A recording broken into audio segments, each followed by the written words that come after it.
Pues vamos a arrancar, si os parece. Mi nombre es Fernando Laoz, soy el director del Instituto de Síntesis Química y Catálisis Homogénea y aquí estoy como un miembro más del grupo de trabajo que organizamos esta aventura, que espero que sea para vosotros, del concurso de cristalización en la escuela. El concurso tiene entre sus... Lo explicarán a los profesores que estáis, lo explicarán con más detalle. Tiene 3 fases. La primera es un curso, un mini curso de formación en el que pretendemos daros la base, contaros ideas, conceptos que os puedan servir posteriormente para vuestra aventura, que me gusta decir, en el laboratorio con los chavales.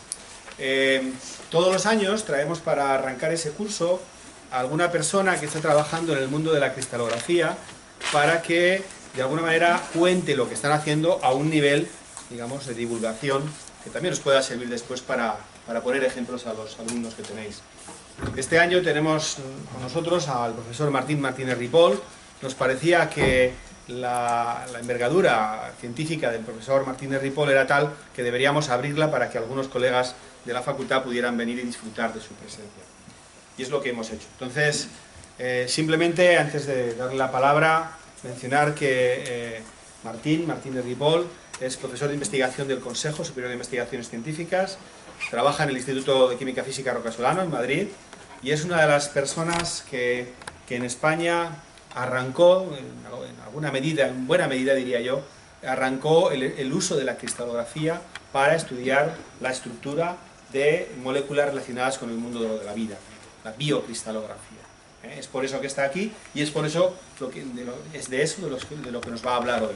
Macromoléculas de cristal, como él ha titulado la charla. Él tiene la voz, me decía, un tanto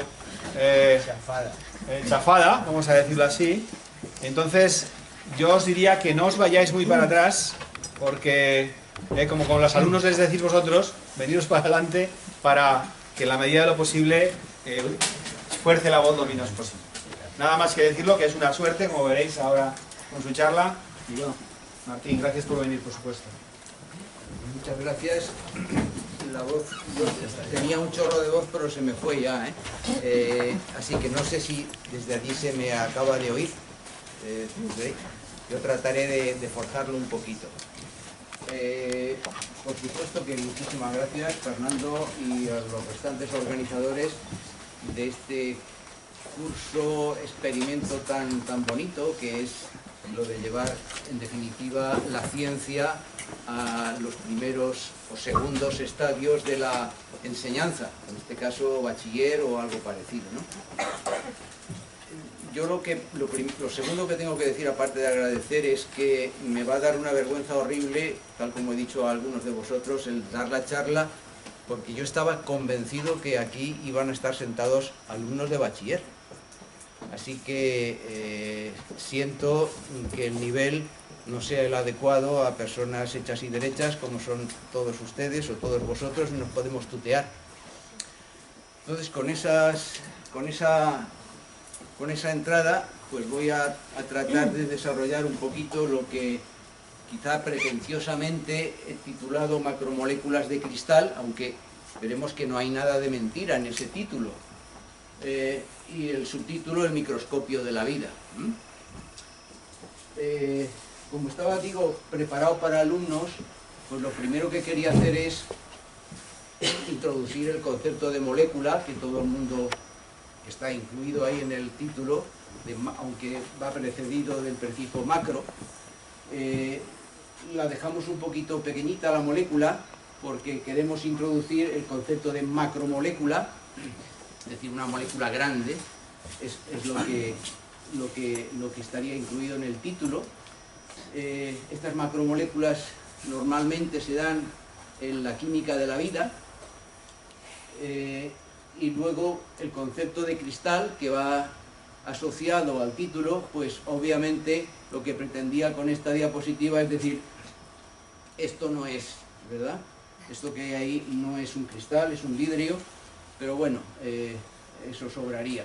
O sea que el concepto de la palabra cristal que iría en el título, que va en el título, se refiere a lo que todos todos ustedes por supuesto y todos los chicos ya conocen porque son ya expertos en obtener cristales, tiene este aspecto, que en definitiva es, como todos sabemos, materia ordenada. Lo que quería preguntar a los chicos era decirles, bueno, ¿creéis que esto es un cristal? Entonces obviamente dirían, claro que no, ¿verdad? Y yo les diría, bueno, lo que seguro que no es un cristal es esto.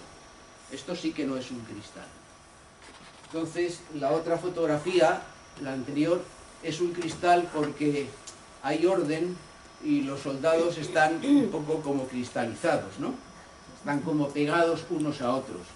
Y aquí aparecía un vídeo que no se va a oír porque no hay sonido, o si hay sonido es poquito. Dice que el pegamento de las unidades que forma un cristal,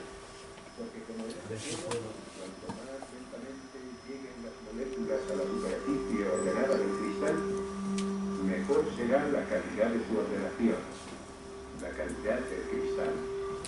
En este pequeño vídeo lo que se muestra en definitiva es un poco el concepto de un cristal y cómo crece un cristal, en términos de unidades mínimas, que en cristalografía tienen un nombre, que se llaman como unidades núcleos o algo así, en definitiva casi celdillas elementales, y se decía ahí que el orden, la perfección del cristal, va a depender naturalmente de la velocidad con que ese proceso de nucleación y de unión, de crecimiento, se lleve a cabo. Este siguiente vídeo que van a ver muestra un poco el significado del crecimiento en relación con la perfección del cristal. Esos ejemplos primeros que hemos visto son auténticamente horribles, mientras que aquí, si se le da tiempo al crecimiento, pues obviamente se obtienen lo que llamamos cristales por su bondad, por su perfección, por su belleza externa, ¿verdad? O sea que la velocidad del crecimiento influye en el orden. O sea, como verán, como veréis, estoy tratando de dar una serie de conceptos muy generalistas para lo que yo esperaba que fuera mis oyentes. Respondiendo a la pregunta ¿dónde están los cristales?, que se haría cualquier chico, pues los cristales están en todas partes y los hay de todos los colores y tamaños, como este por ejemplo, estos que se ven aquí. Los encontramos pues por las mañanas cuando tomamos el café con leche, si alguien lo toma con azúcar hoy en día, o en la ensalada con la sal. Si nos vamos a la playa, incluso esa concha es material ordenado, o la arena, ¿verdad? La nieve o cualquier puñado de tierra que cojamos de ahí está lleno de cristales, de minerales. Los dientes y los huesos de este animal están llenos de cristales, y si echamos un vistazo a nuestro alrededor, desde el bolsillo hasta el reloj, o cuando subimos en un avión, o los medicamentos que me he tomado en la comida, todo eso está lleno de cristales. Es decir, que los cristales están en todas partes en nuestro mundo. Bueno, la siguiente pregunta es importante que quería plantear a los chicos es ¿para qué sirven los cristales? ¿O para qué nos sirven los cristales a nosotros? Pues para ver el mundo de lo diminuto, el mundo de las moléculas, que es algo que es 100.000 millones de veces más pequeño que un garbanzo, ¿verdad? Y esto es lo que es el mundo que ya hemos introducido al principio, el mundo de los átomos y el mundo de las moléculas. Claro que hay moléculas pequeñitas, como hemos dicho al principio, y moléculas grandes, y las representamos de muchas maneras, pues con bolitas o con palitos, o incluso con envolventes, como hay aquí representado en esta macromolécula. Pero el hecho es que sea pequeña o sea grande, las moléculas tienen una forma y un tamaño. Y eso es lo que conocemos en cristalografía o en general en la ciencia con el nombre de estructura molecular. Estructura molecular significa conocer absolutamente todos los detalles que hay en esa molécula o en un compuesto no molecular, no necesariamente, estamos hablando siempre de compuestos moleculares. Y eso significa, como digo, ver todos los detalles por pequeños que estos sean. Este sería, por ejemplo, el centro activo de una enzima, en donde aquí hay mezclado dos formas de representar la estructura de ese cachito molecular. Esto es una proteína en donde hay alfa hélices, en donde hemos omitido las posiciones de los átomos y sencillamente hemos pintado una hélice por donde va la cadena de los carbonos alfa, los carbonos principales del péptido. Y luego en la zona que nos interesa sí que hemos pintado las bolitas de los átomos, incluso moleculitas de agua pintadas en rojo, ahí en el centro. O sea que sabemos medir, podemos medir las distancias entre los átomos, los ángulos de enlace. Eso es lo que significa conocer una estructura. La estructura íntima de las moléculas. Y la pregunta de que por qué es importante, pues porque a través de la estructura podemos inferir e incluso modificar todas las propiedades que comprendamos que sean consecuencia de la estructura, que en general lo son todas. Es decir, que para materiales inorgánicos o orgánicos, como esos que están dando la vuelta arriba a la derecha, o por ejemplo esta proteína de aquí, que estamos representando por su envolvente, o este enzima que está abriendo y cerrando su centro activo, si conocemos los detalles de la estructura, podremos primero comprender sus propiedades y modificarlas para nuestro beneficio. Eso es lo que hacemos con toda esta información. El ejemplo más claro que quería poner naturalmente a los alumnos es un mismo elemento químico, el carbono puro, tiene dos estados alotrópicos, dos formas de presentarse en la naturaleza, el diamante y el grafito, y tienen unas propiedades completamente diferentes unas de otras, que son sencillamente la consecuencia de que su estructura es muy diferente. En el caso del grafito tenemos una estructura en láminas que da idea de que es un material muy lubricante, porque las láminas unas se pueden deslizar respecto de otras, mientras que en el caso del diamante es uno de los materiales más duros que conocemos, y es que cada átomo de carbono está unido a 4 vecinos, de tal manera que eso no hay quien lo mueva. Bien, la otra pregunta que quería plantear a los chicos es ¿cómo usamos los cristales para ver los átomos y las moléculas? Es decir, ¿cómo lo hacemos para mirar adentro, ¿verdad? Entonces, pues la respuesta es iluminándolos con luz, con una luz especial que son los rayos X. Es decir, que cuando hacemos incidir sobre un cristal una luz, obtenemos una imagen. Luego veremos que las cosas no son tan simples, ¿verdad? Pero esa es la idea. Y siguiendo con las preguntas, diríamos, ¿por qué rayos X? ¿Y por qué no luz visible? Bueno, la respuesta es porque la luz de los rayos X tiene una propiedad, que es la longitud de onda, o sea, los rayos X, las luces, las radiaciones electromagnéticas son ondas. Y una propiedad fundamental de las ondas es lo que se llama la distancia entre dos estados de vibración de esa onda, y eso es lo que se llama la longitud de onda. Bueno, pues lo importante es que los rayos X tienen una longitud de onda que es parecida a los detalles de lo que queremos ver, que son las moléculas. Y las distancias entre los átomos son del orden de los 10 elevado a menos 10 metros. Que eso hay una unidad en cristalografía que se llama el ángstrom, ¿verdad? O sea que la distancia entre átomos es del orden de un ángstrom, de ese orden, 1,5, 1,2, y la distancia entre los dos estados idénticos de la radiación X es de ese orden. Bueno, claro, hemos estado hablando de cristales, y yo digo, bueno, la siguiente pregunta es, ¿por qué no cogemos una molécula, la iluminamos con rayos X y vemos? Bueno, pues resulta que eso es, ahora veremos un poquito, eso es poco eficaz, porque la interacción de los rayos X con una molécula individual es pobre. Sin embargo, esto, para gente que trabaja en el tema, es precisamente el futuro de algo que se llama el X-FEL, que es el X-Ray Free Electron Laser, que es unas fuentes de radiación X tan potentes que probablemente esta información individualizada de la interacción de los rayos X con una molécula empieza a tener información valiosa, ¿verdad? Pero bueno, cogiendo el hilo otra vez y respondiendo ¿por qué cristales y no una sola molécula? Cogiendo el hilo digo otra vez, porque la información con una sola molécula es pobre.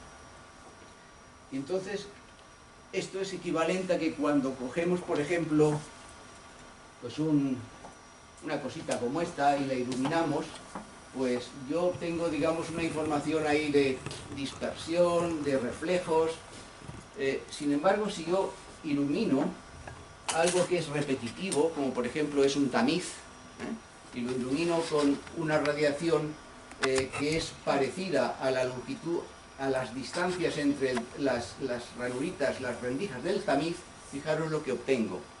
Es un patrón de difracción muy rico, y eso es lo que ocurre cuando yo cojo un cristal, lo ilumino con los rayos X, y entonces el cristal hace de reforzador, de amplificador de la información que saldría de una molécula aislada. Y entonces toda esa información, de manera coordinada, se representa en lo que denominamos el patrón de difracción, que tiene mucha información, como ahí dice. Pero claro, suponía yo que aquí había chicos y decía, bueno, estos puntitos negros que obtenemos en lo que llamamos el patrón de difracción, que es la foto, que en cuanto iluminamos un cristal con rayos X, no son los átomos. Entonces, ¿cómo vemos los átomos? Sería la siguiente pregunta. Bueno, pues los átomos sencillamente es tratar de observar este patrón de difracción que hemos obtenido al irradiar el cristal y resolver un puzzle que no iba a contar ni lo voy a contar aquí. En definitiva es volver atrás, el desandar el camino desde el patrón de difracción hacia el cristal, y aquí hay mucha tela que contar.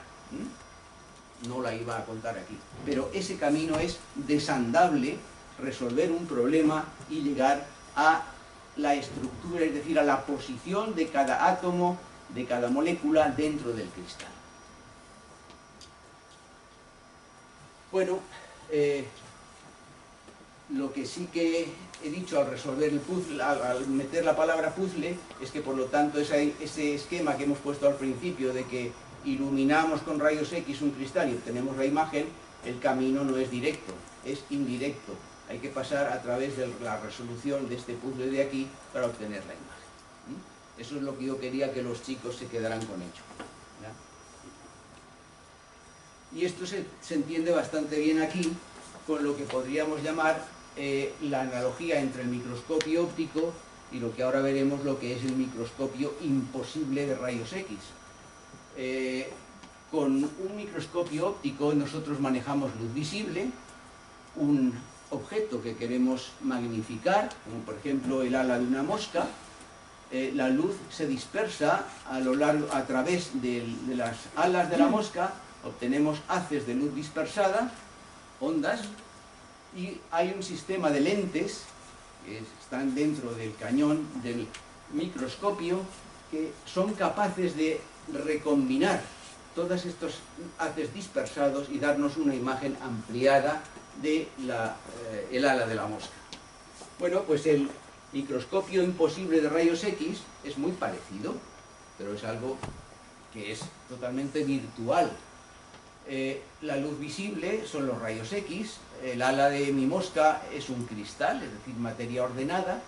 La luz dispersada, aquí la llamamos haces difractados o patrón de difracción, y el problema está que no hay lentes capaces de combinar los haces difractados de los rayos X. no existe físicamente un conjunto de lentes. Por lo tanto, como además resulta que yo no veo cómo van esos haces difractados unos respecto de otros, y lo único que obtengo es su intensidad, sus manchas en una fotografía, resulta que aquí me encuentro con el puzzle que hemos encontrado, del cual hemos comentado antes. Y si ese puzzle lo resolvemos, entonces podemos obtener nuestra ala ampliada, que en definitiva son las posiciones de los átomos. Y eso lo hacemos resolviendo una ecuación matemática, que no es difícil, pero sí es tediosa en cuanto a su manejo, una vez resuelto el puzzle, que es lo que se llama la densidad electrónica. Es una función que tiene máximos, funciones máxima allí donde hay muchos electrones, es decir, donde hay un átomo, ¿verdad? Entonces, resuelta la función esa densidad electrónica, ya conoceremos la estructura de las moléculas. Bueno, retomamos, cerramos un gran capítulo y nos vamos al título de la charla otra vez, hablando de las macromoléculas, y nos preguntamos qué pasa con la materia viva, ¿verdad? Bueno, pues con la materia viva la pregunta es, ¿también cristaliza la materia viva? Pues sí, hay maneras, y gracias a Dios que tenemos maneras de cristalizar las macromoléculas, y la receta, pues paciencia, paciencia, paciencia y tiempo, ¿verdad? También. Bueno, aquí pensaba decir muchas cosas porque los chicos ya saben cristalizar, pero bueno, todo eso me lo salto. Lo que sí que quería decir es que lo que es cristalizar una macromolécula se diferencia bastante de lo que es cristalizar pues el agua del mar, o sea, la sal, el cloruro sódico del agua del mar, o cualquier compuesto orgánico que no me acuerdo, Fernando, ¿dónde estás? El ADT, por ejemplo, ¿no? Que es un material que lo puedes comprar en la tienda. Entonces, claro, al no poderlo comprar hay que fabricarlo. Y fabricar una macromolécula significa hacer uso de la maquinaria que tienen nuestras células para fabricar, ¿no? Entonces, fabricar una molécula, una macromolécula, es decir, una proteína, tenemos que decirle al gestor de la información genética, que es el ADN, tenemos que insertarle el segmento o insertarle el mensaje de que tiene que fabricar una determinada proteína. Y eso, pues bueno, se llama transcripción y todas esas cosas. No pensaba más que decir 4 ideas. El segundo aspecto importante que hay que considerar es que después de hacer esa transcripción, de insertar en el ADN, el código genético, la información de lo que queremos sintetizar, de la proteína que queremos sintetizar, hay que decirle, insertar esa información a una fábrica. Y una fábrica puede ser, por ejemplo, una célula. ¿Una célula de quién? Por ejemplo, de una bacteria, que son baratas. Por ejemplo, el Escherichia coli, que es una bacteria que está en todas partes, que la puedes cultivar en el laboratorio, como digo, que es barata, y entonces se le inserta ese mensaje en el ADN, y entonces el Escherichia coli, esa bacteria, se pone a fabricar nuestra proteína como un tonto, ¿vale? Claro, el Escherichia coli fabrica esa proteína y otras proteínas que tiene que fabricar, por lo tanto, luego hay que purificar esa proteína de otras proteínas. Entonces es un trabajo relativamente tedioso, porque hay que, como digo, pues separar esa proteína que nos interesa de otras. Así que un laboratorio para purificación de proteínas pues se parece bastante a algo de esto, ¿no? O sea, es mucho Eppendorf, que son pequeños recipientes pequeños, porque trabajamos con volúmenes pequeños, columnas de purificación, y luego, pues claro, cristalizar una proteína no tiene una receta, hay que utilizar robots que preparan cientos y cientos de muestras, de pruebas. Quiero dar un poco de volumen. Cientos y cientos. No sé si eso es fatal. Lo siento, yo no.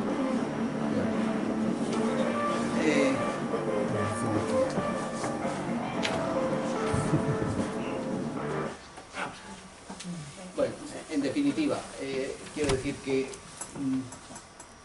llegar a cristalizar una proteína puede llegar a ser un cuello de botella, ¿eh? No es una receta que se coge tantos mililitros de tal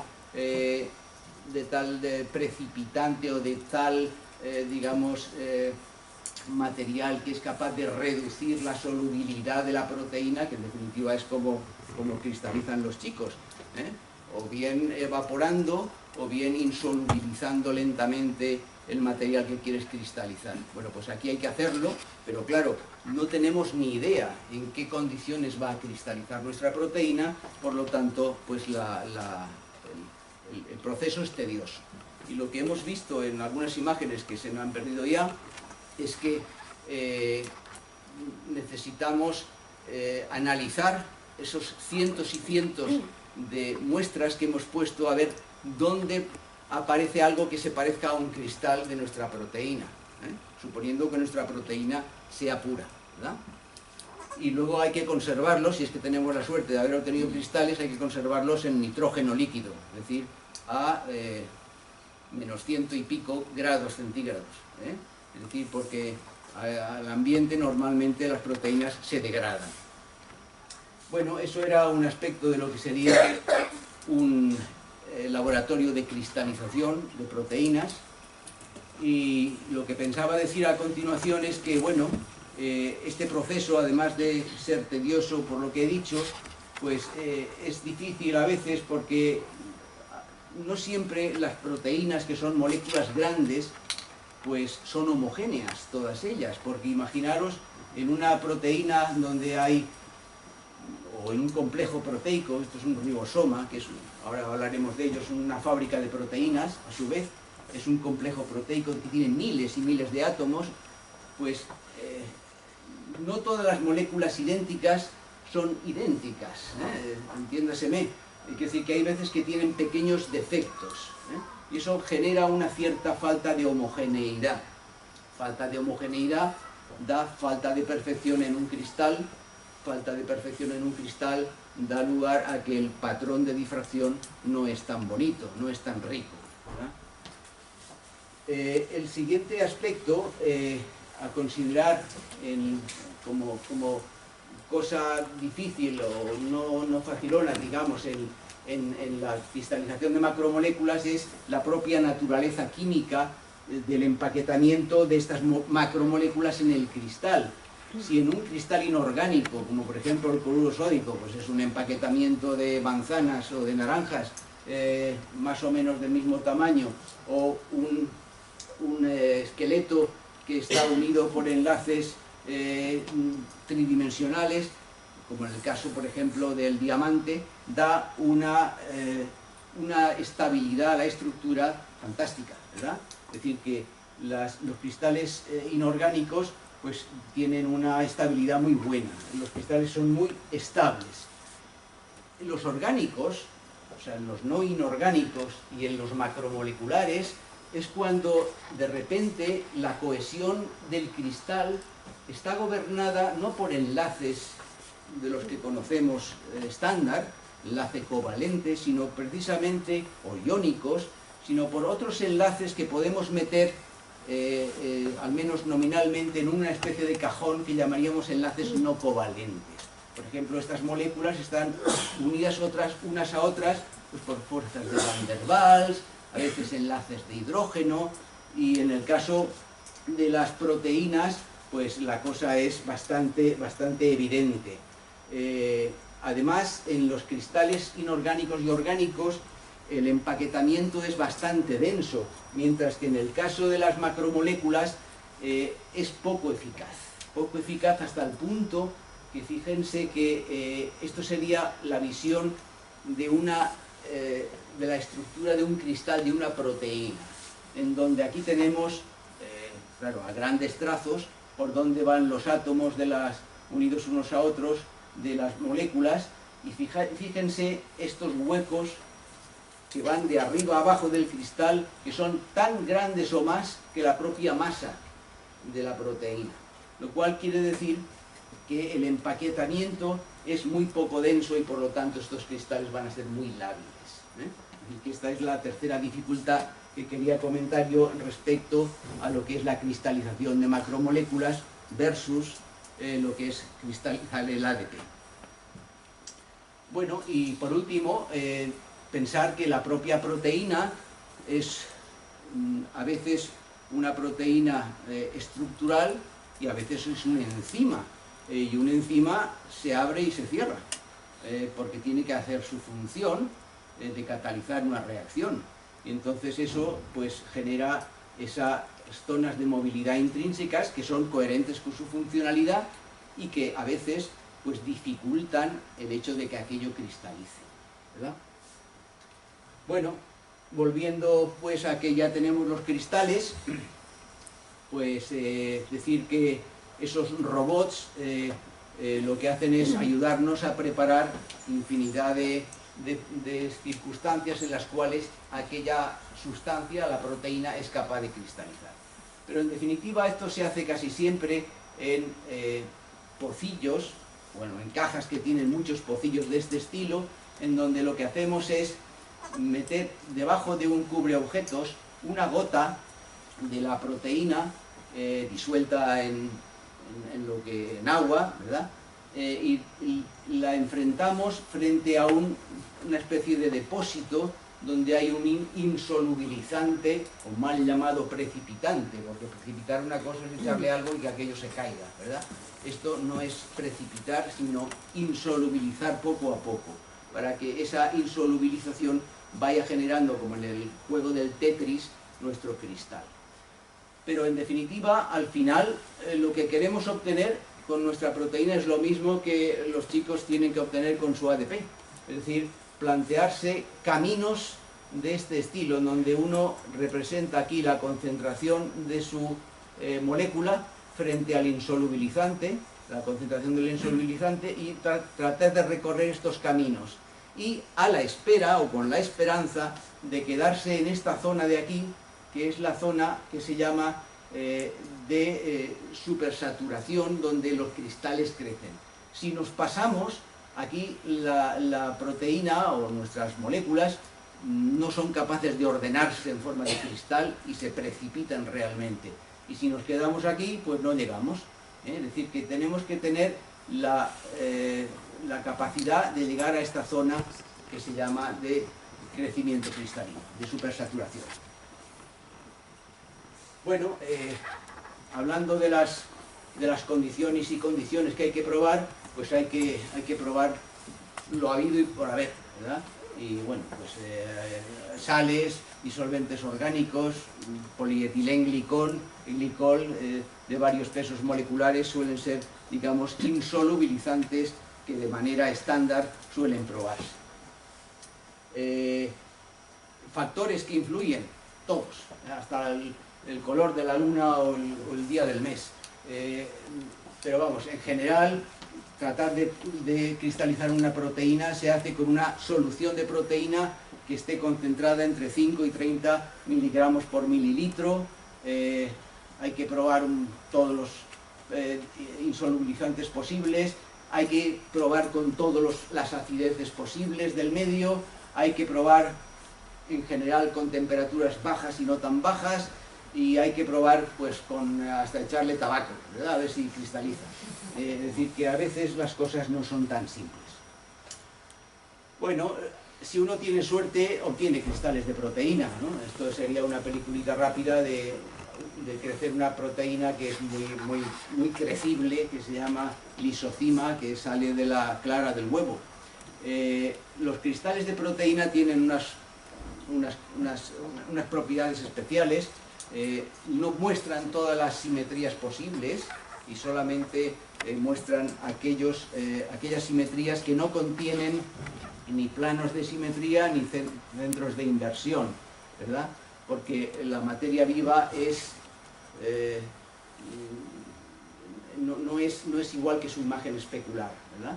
Entonces son los grupos, 65 grupos espaciales que tienen esa propiedad. En general los cristales son pequeños, hay que tratarlos, mimarlos, y bueno, pues con lo que decíamos antes, tienen unos huecos brutales que hacen que naturalmente uno se plantee si un cristal de proteína en realidad es un sólido o es una sopa, ¿eh? Y en realidad se parece bastante más a una sopa. Esto no lo iba a comentar con los chicos, pero con vosotros o con ustedes sí. Porque claro, estamos hablando de obtener estructuras moleculares y a todos ustedes les resuena ya que no solamente la cristalografía es capaz de hacerlo. Por ejemplo, la resonancia magnética nuclear, ¿verdad? Es una técnica fantástica que es capaz de resolver estructuras de proteínas. Si dijera lo contrario, pues me tendría que salir de aquí porque soy cristalógrafo.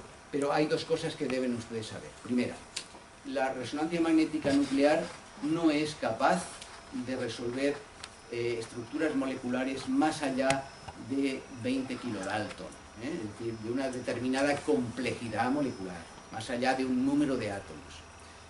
Pero eso es lo que es la resonancia en sí. Pero el problema fundamental está en que para resolver la estructura molecular de una proteína uno tiene que disolver casi ad infinitum la concentración de esa proteína. Y las proteínas están en las células, y en las células hay sopitas. Es decir, no está el fideo y todo el plato de caldo, está el plato de caldo con muchos fideos, ¿eh? Y eso es lo que ve la cristalografía, mientras que la resonancia magnética nuclear ve el fideo aislado, ¿vale? Entonces, a veces la forma del fideo aislado no es la forma fisiológica de la molécula. Eso es lo que quería decir. Pero si hay alguien aquí que haga resonancia magnética nuclear, que me disculpe, ¿vale? Bueno, entonces vamos un poco al tema fundamental de la cuestión, porque además ya se me está pasando el tiempo más que de sobra, ¿no? La estructura de las macromoléculas, pues ya esto es repetirme de lo que ya he dicho. Se coge la luz de rayos X, se hace incidir sobre una copia de muchas macromoléculas, es decir, un cristal, se obtiene un patrón de difracción, resolvemos el puzzle y este aquí que tenemos la estructura. Bien. Estas cosas de resolver estructuras se hacen se hacen en los laboratorios de andar por casa, aquí en esta casa o en mi casa en Madrid, vamos, en mi casa no, en mi instituto. En el caso de las proteínas no se puede hacer normalmente en casa, en estas casas. Hay que hacerlo en casas especiales, como es el caso de los llamadas fuentes de radiación sincrotrón, en donde los rayos X tienen unas intensidades, unos brillos, órdenes de magnitud muy por encima de lo que podemos obtener en nuestras casas. Y esto es lo que se obtiene, por ejemplo, en el sincrotrón este del SRF, en Grenoble. Fíjese el tamaño de la casa en donde se hace.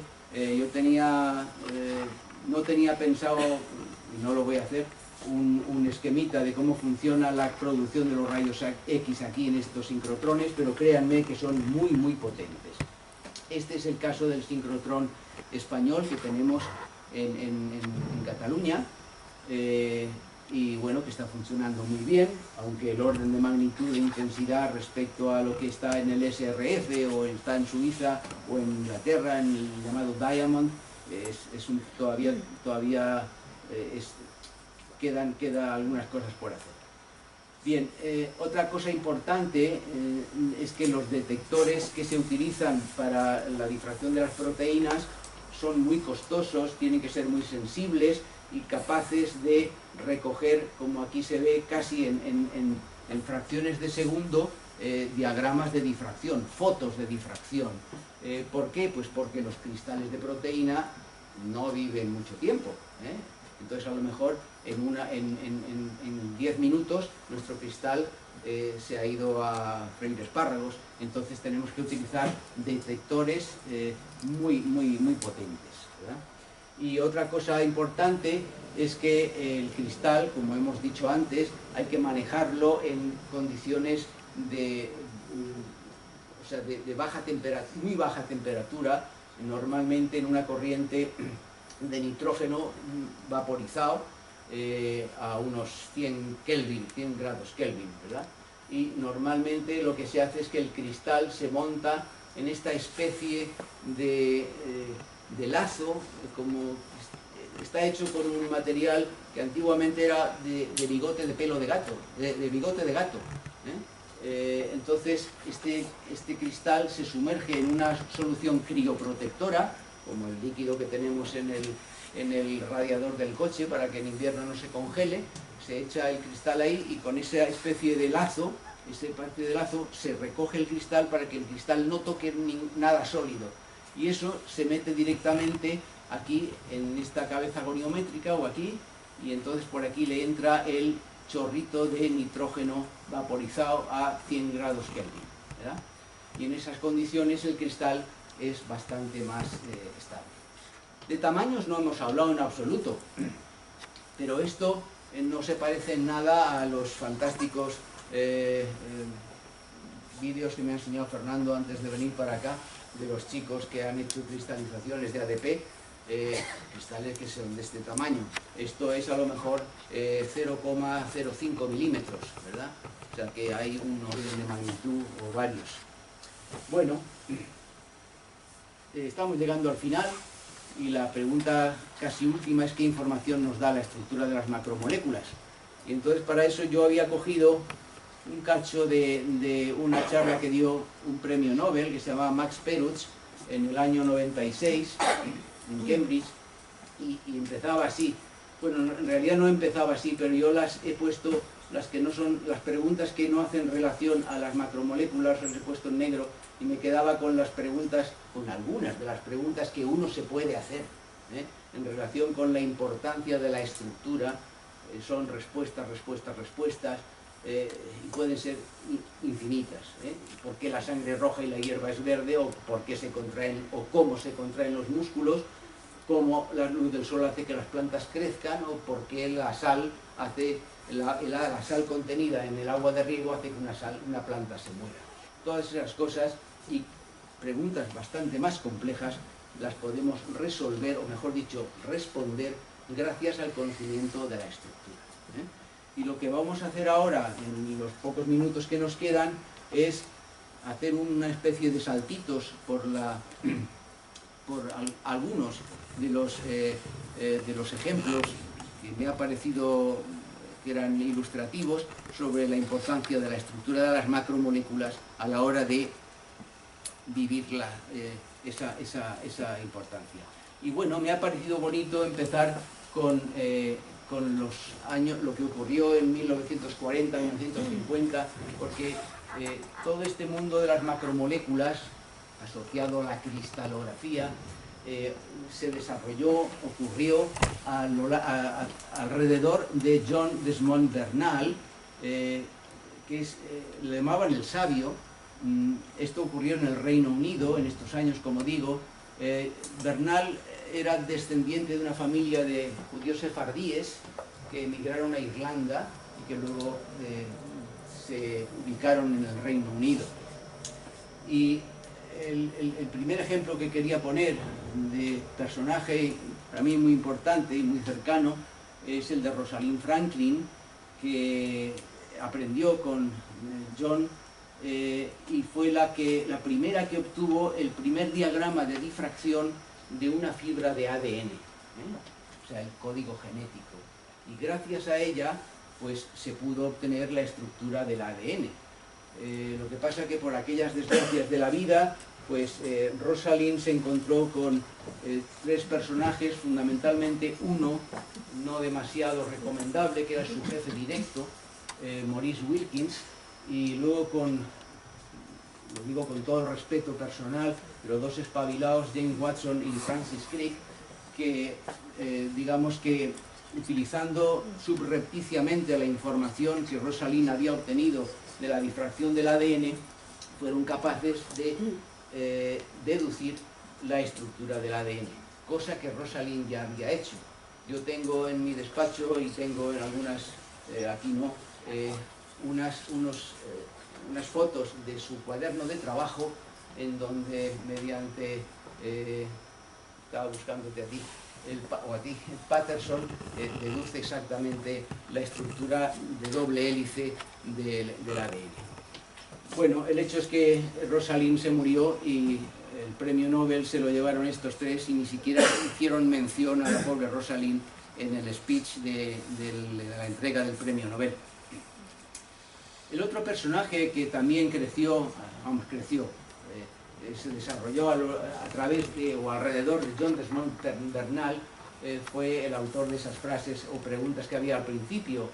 Max Ferdinand Perutz, que venía de Austria y creció científicamente en el Reino Unido, fue el autor de la primera estructura, junto con su colega John Kendrew, la primera estructura de una proteína globular, la hemoglobina, que es un tetrámero. Aquí vemos en azulito, en verde, en magenta y en amarillo la forma tetramérica de este enzima, que, como ya sabemos, es el responsable del transporte del oxígeno a nuestros músculos. Y aquí está el cachito de lo llamado grupo hemo, que está embebido dentro de cada una de esas moléculas de hemoglobina. Y fíjense que aquí está la moleculita de oxígeno pegadita, y no dirán que no se entiende claramente que cuando uno respira monóxido de carbono, que es CO, que es una molécula de un átomo de carbono y un átomo de oxígeno, esto se puede engañar, esta molécula transportadora, el grupo hemo. Por lo tanto, quiero decir que si químicamente nosotros estamos en contacto con monóxido de carbono, es el dióxido, o sea, el O2, el OO, se puede equivocar y coger moléculas de CO, ¿vale? De ahí el problema tan fácil de llegar a obtener, llegar a morirse por inhalación, ¿verdad? Bien, no tiene esto que ver con las macromoléculas, pero me ha parecido obligado mencionar el ejemplo de lo que supuso la cristalografía para el año 45, en plena guerra mundial, Segunda Guerra Mundial, porque, claro, los soldados se herían, se quedaban heridos, se infectaban y se morían, y no había penicilina, que ya había sido descubierta, no había penicilina para curarlos. ¿Y por qué no había penicilina para curarlos? Porque la producción de penicilina era sencillamente cultivando los hongos del penicillium, ¿verdad? Hasta que no se resolvió la estructura de la penicilina, no se supo cuál era su estructura para que el químico pusiera en marcha su equipo de fabricación. Es decir, y gracias a eso es lo que en el año 45 se pudieron salvar tantísimos cientos de miles de vidas, ¿verdad? O sea que el conocimiento estructural fue en aquel momento fundamental para salvar muchísimas vidas. Esta misma persona, Dorothy Crowfoot Hodgkin, por cierto muy conocida por sus labores humanitarias, fue la que también resolvió la estructura de la vitamina B12, importantísima, y también de la insulina. O sea que imagínense, digamos, la labor de aquellos cristalógrafos pioneros en macromoléculas, en la cantidad de trabajo que resolvieron y de ventajas que trajeron a la sociedad. Bueno, dando un salto en el vacío ahora y cogiendo pues otros ejemplitos también, nos vamos más o menos a lo que ocurrió en el año 88, lo que el premio Nobel que compartieron Dyson-Hoffa, Robert Huba y Michael exactamente, un gran americano, resolviendo algo tan pequeñito como este complejo proteico que tenemos aquí, que es lo que se llama el fotosistema 1, el que es el responsable de decirnos cómo respiran las plantas. a través de esta molécula orgánica que es la clorofila, ¿no? Es decir que este es un ejemplo, pues quizá que no es tan cotidiano, pero que es importante, ¿no? El saber que se resolvió por cristalografía. Esto es un ejemplo ya más casero de un colega del laboratorio, se llama Armando Albert, que allá por el año 2000 resolvió la estructura de una proteína de las plantas que está implicada en un proceso metabólico y que explica por qué, ahí no está explicado, pero lo digo yo, aquí en su centro activo hay un ligando que tiene que descomponerse y así cerrar el ciclo metabólico de la planta. Bueno, pues si la planta huele que en lugar de agua hay agua con algo de, por ejemplo, de sodio, pues entonces esto deja de funcionar y entonces las plantas se mueren.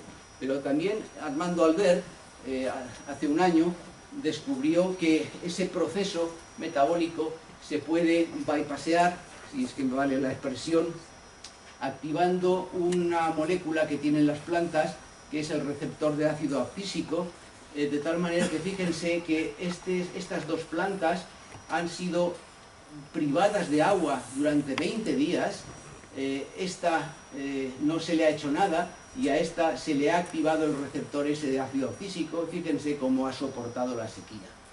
Es decir, que podemos hacer química fina con el proceso metabólico de una planta, de tal manera que la idea que trasciende a estos experimentos es que si hubieran años de sequía, el agricultor pudiera echar una molécula que es la que es capaz de activar ese receptor en su campo y que ese año pudiera salvarse la cosecha. Esa es la idea que trasciende, porque aquí lo que hay en definitiva es estructura de macromoléculas grandes de la proteína y la estructura de una pequeña moleculita que hemos diseñado que es capaz de inhibir o activar en este caso un mecanismo, ¿verdad? Bien, otro salto en el vacío. ¿Por qué se para a veces el corazón? Bueno, pues el corazón se para a veces porque las células del miocardio tienen, esto sería por ejemplo un corte de una célula del miocardio, esquema, claro está. Aquí está la membrana celular y aquí en este conglomerado hay unas proteínas que son proteínas de membrana que constituyen lo que se llaman los canales de sodio. Los canales de sodio, a través de los canales de sodio, cuya estructura naturalmente se ha resuelto mediante cristalografía, pueden tener defectos estructurales aquí, de tal manera que la entrada de los iones sodio desde el exterior de la membrana al interior de la membrana, que son lo que provocan una polarización entre la parte de fuera y la parte de dentro de la membrana, provoca que las células se encojan y el corazón lata. Entonces, como digo, aquí hay defectos estructurales, este camino de entrada y salida de iones sodio ya no va tan bien. Entonces, cuando eso ocurre, puede ocurrir en lo que les aseguro que no es nada agradable, pues lo digo porque lo he vivido, la fibrilación ventricular.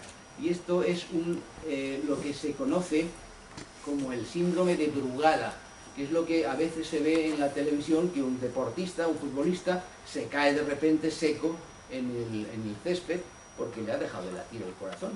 Bueno, pues esto es un defecto estructural de estas moléculas que están en nuestras células del miocardio.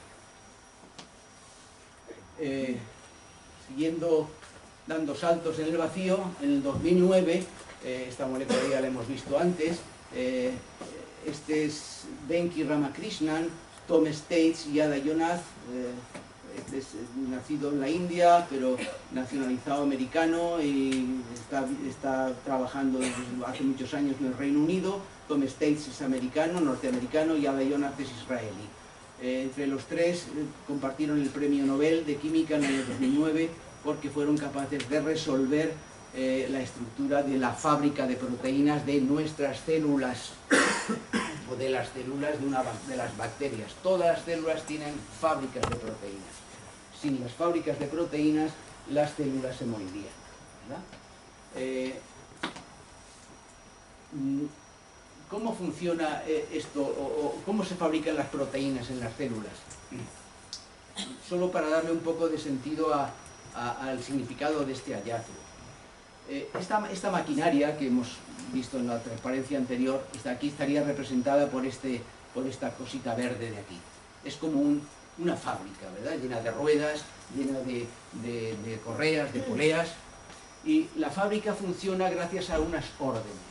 Las órdenes la da el ácido ribonucleico mensajero, lo que se llama mRNA, que es una especie de cinta perforada que le va diciendo a la fábrica: ahora tienes que fabricar tal proteína, ¿verdad?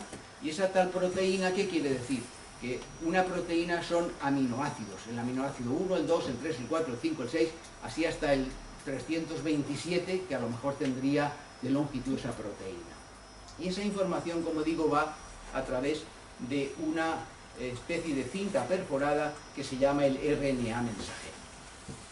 Cuando esa información llega a la fábrica de proteínas, esa información se traduce en que otro ácido ribonucleico, el que se llama el ácido ribonucleico de transferencia, el tRNA, agarra un aminoácido y lo transporta a la fábrica, a un centro de unión, en donde ya hay otros aminoácidos esperándolo, y entonces llega ahí y ¡plac! Se une aquí, y por aquí va saliendo la cadena peptídica, es decir, la proteína naciente. Y este vehículo, este taxi, el tRNA, se va de aquí, ¿vale? Entonces, esto está precioso en alguna película que no he traído hoy, naturalmente, pero está resuelto gracias a la cristalografía de proteínas. Pero a lo que íbamos. Esto es cómo se fabrican las proteínas, pero ¿y esa información para qué sirve? Bueno, pues fíjense, sirve porque, no sé si se verá muy bien, pero aquí esto es un esquemita de lo que es esta fábrica de aquí, el ribosoma, y entonces los antibióticos son sencillamente palos que metemos en las ruedas de esa fábrica. De tal manera que, por ejemplo, la tetraciclina previene que se una el tRNA aquí, o sea, la tetraciclina. O, por ejemplo, la eritromicina interfiere con la proteína naciente. Es decir, que si metemos diferentes palos de ruedas en esta fábrica, somos capaces de que esa fábrica deje de funcionar. Y si eso lo hacemos en la fábrica de la bacteria Streptococcus pneumoniae, pues estamos acabando con la bacteria que nos está molestando. O sea que esta es la razón de ser, o la mejor dicho, la ventaja más importante que se obtuvo cuando primero se obtuvo la resolución estructural del ribosoma, y cuando a través de esa estructura hemos sido capaces de diseñar palitos, es decir, moléculas pequeñas que son capaces de interferir con el funcionamiento de la fábrica. Es decir, esos antibióticos que funcionan interfiriendo con la fábrica de proteínas. Naturalmente hay otros antibióticos que interfieren con otras cosas, ¿verdad? Como por ejemplo con la estructura de la pared de la bacteria. Pero estas familias de antibióticos que funcionan interfiriendo aquí son muy importantes. No sé si me he guiado mucho, pero la idea era clarificarlo a los chicos. Y para acabar, pues quería también mostrar un pequeño ejemplo, un ejemplo muy bonito, hecho en casa por un colega, Juan Hermoso, que habla de un pequeño detalle. Hay muchos detalles que se podrían hablar de cómo se defienden las bacterias y por lo tanto cómo las podemos atacar, pero hay un ejemplo muy claro que nos hace pensar casi si las moléculas piensan. En este caso, yendo al grano, lo que voy a mostrar es una guerra entre el Streptococcus pneumoniae, que es una bacteria muy virulenta, y un competidor de él, que es el Staphylococcus aureus. Entonces, lo que vamos a ver es cómo el Streptococcus pneumoniae ha desarrollado un mecanismo de autolesión que es capaz de luego curarse él mismo, pero que no es capaz de curarse el Staphylococcus aureus y dañarlo. O sea, insisto, un procedimiento de autolesión que es capaz de lesionar a su competidor, el Staphylococcus aureus, que el Streptococcus luego ha generado un procedimiento de curarse las heridas, de lamerse las heridas, mientras que el Staphylococcus aureus no. Por lo tanto, es capaz de quitarse del medio a competidores. Y esto viene en una peliculita, algo de sonido sí que me gustaría, pero bueno, que viene aquí. Esto sería el tracto nasofaríngeo mío, por ejemplo, ¿no? En donde aquí está entrando pues toda un familión de Streptococcus pneumoniae que tienen esta formita ya tan conocida, ¿no? Y que estarían compatibles con el Staphylococcus aureus, que estarían estos redonditos de por aquí. Entonces, si ahora echamos un vistazo a lo que es la estructura de la pared del Streptococcus pneumoniae, pues veremos que él es capaz de generar agua oxigenada, que son estas moleculitas rojitas que aparecen por aquí, agua oxigenada, pura y dura, H2O2, que son estas moleculitas de agua oxigenada, son capaces de dañar a estos pilares que tienen en su estructura de membrana exterior y lo oxidan estas zonas importantes para su supervivencia, ¿verdad?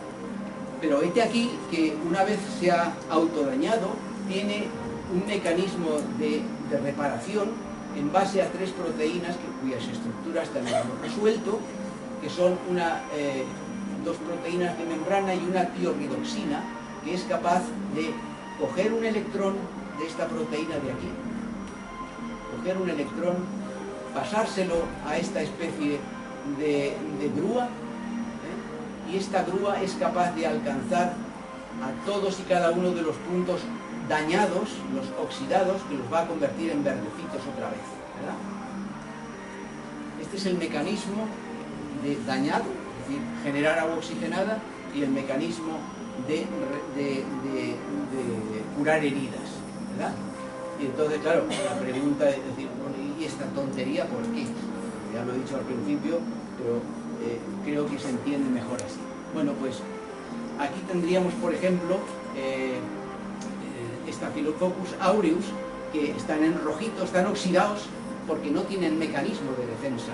Se han oxidado, se han quedado oxidados, se han quedado tocados del ala, y entonces si echamos un vistazo a su interior, veremos, por otra parte, veremos que aquí hay virus.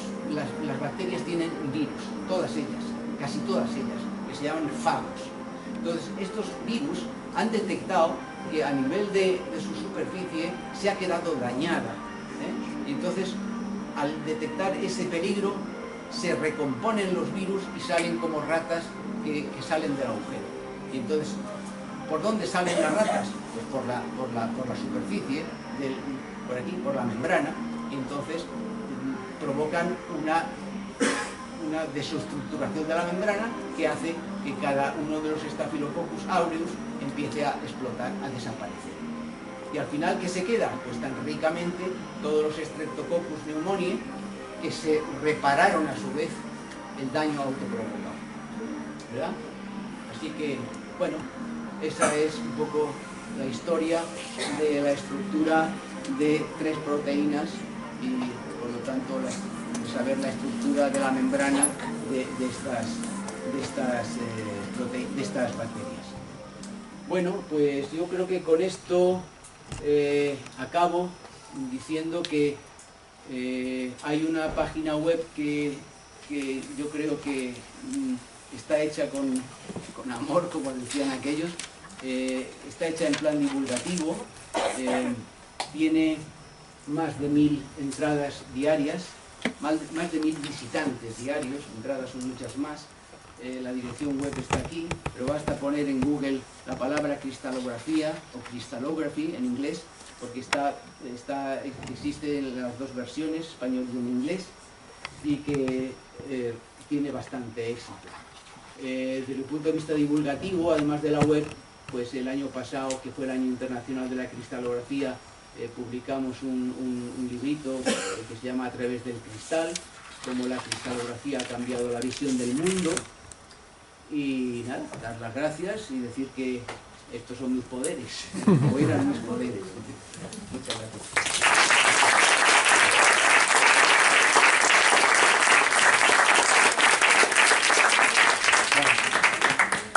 Tenemos tiempo para, si queréis hacer alguna pregunta, curiosidad que os haya surgido de estas bellas imágenes. Mucho tiempo no tenemos. ¿No? Bueno, Martín va a estar con nosotros el resto de la tarde, hasta que terminemos las sesiones. Ahora vamos a... Yo creo que entren a las 7:30 acabamos. O sea que... De todas formas, si queréis hacer algún comentario, tenemos ahora pues 10 minutos para desplazarnos al segundo piso, tercer piso, donde seguiremos con las actividades. Dentro de 10 minutos seguimos.